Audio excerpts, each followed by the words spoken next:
देवेंद्र जी, हम फ्रीडम की बात कर रहे हैं, फाइनेंशियल फ्रीडम की। उस पर भी मैं आऊंगा, लेकिन क्योंकि पॉलिटिक्स बड़ी हॉट वेट हो रही है और बड़ा अच्छा सवाल पूछ रहे हैं उमेश जी। आपने कहा कि उन लोगों के प्रति आपका जीरो टॉलरेंस है जो लॉ एंड ऑर्डर को खराब करते हैं। उन लोगों के प्रति कितना परसेंट टॉलरेंस है आपका जो औरंगजेब को बहुत ज्यादा यहाँ पर लाइमलाइट में रखते हैं, बड़ी तारीफ करते हैं उसकी और बड़ा उसको अच्छा बताते हैं? उनको आज ही सस्पेंड कर दिया गया है। और देखिए, मुझे ये लगता है कि ये इनसेंसिटिव है, लेकिन मैंने जब मैं जब इसको एक अलग पर्सपेक्टिव से देखता हूं तो मेरे ध्यान में आता है कि हमको ये इनसेंसिटिव लगता है, लेकिन जो बोलने वाले हैं वो मूर्ख नहीं है, वो जानबूझकर बोलते हैं। वो एक प्रकार से एक रिफ्ट तैयार करना चाहते हैं। उनकी वोट बैंक में जो रेडिकल एलिमेंट है उसको वो एड्रेस करना चाहते हैं, इसलिए वो इस प्रकार की बात बोलते हैं। नहीं तो ये दुनिया को मालूम है कि जिस प्रकार से औरंगजेब ने हिंदुओं के मंदिरों को तोड़ा, जिस प्रकार से हिंदुओं का कत्लेआम किया, जिस प्रकार से केवल हिंदुओं पर कर लगाए, जिस प्रकार से हिंदुओं की माताओं बहनों को प्रताड़ित किया, ये सारी चीजें। और इसमें सबसे खराब अगर कोई चीज होगी तो जिस प्रकार से औरंगजेब ने छत्रपति संभाजी महाराज को जी। तड़पा तड़पा कर वहां पर मारा।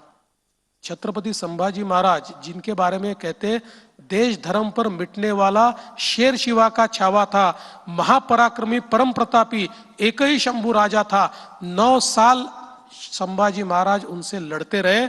उस संभाजी महाराज को एक भी लड़ाई में परास्त नहीं कर पाए, धोखे से पकड़ा और उनको जिस प्रकार से मारा, जिस निर्ममता के साथ छत्रपति संभाजी महाराज की उन्होंने हत्या की, जी। भारत के लिए और भारतीय मुसलमान के लिए भी औरंगजेब कभी हीरो नहीं हो सकता। आप मुझे बताइए, इस देश में एक परंपरा है, हमारे राजाओं की परंपरा देख लीजिए, समझ लीजिए प्रभु श्री राम है, उनको तो हम भगवान मानते हैं, या श्री कृष्ण मान लीजिए, या उसके बाद के भी हमारे राजा मान लीजिए, शिवाजी महाराज है, संभाजी महाराज है, इन सब के नाम लोग अपने बच्चों के रखते हैं जी। एक औरंगजेब नाम का आप लड़का दिखा दीजिए अभी। एक मुसलमानों का भी हीरो नहीं हो सकता औरंगजेब। आपको एक मुसलमानों में भी औरंगजेब नाम का आदमी नहीं मिलेगा।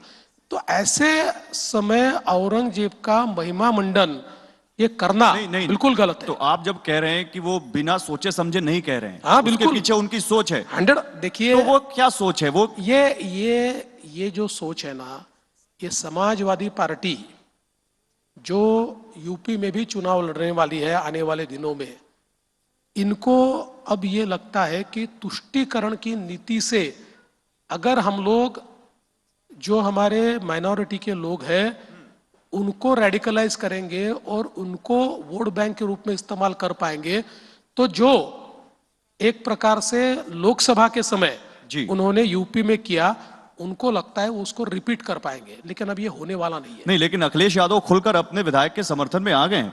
वो ये कह रहे हैं कि सच पर कोई निलंबन से सच की जुबान पर कोई लगाम नहीं लगा सकता। ये उनकी नकारात्मक सोच का बचपना है। आजाद ख्याल कहे आज का, नहीं चाहिए भाजपा।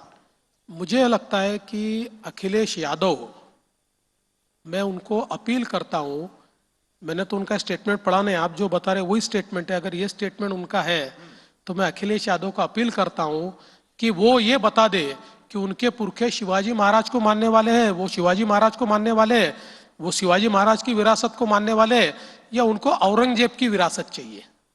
औरंगजेब की विरासत को मानने वाले अगर वो होंगे तो ऐसा स्टेटमेंट कर सकते हैं। अगर इतना सा भी उनके खून के कतरे में छत्रपति शिवाजी महाराज के जज्बात होंगे तो ऐसी बात वो नहीं कर सकते। एक सवाल इसी से जुड़ा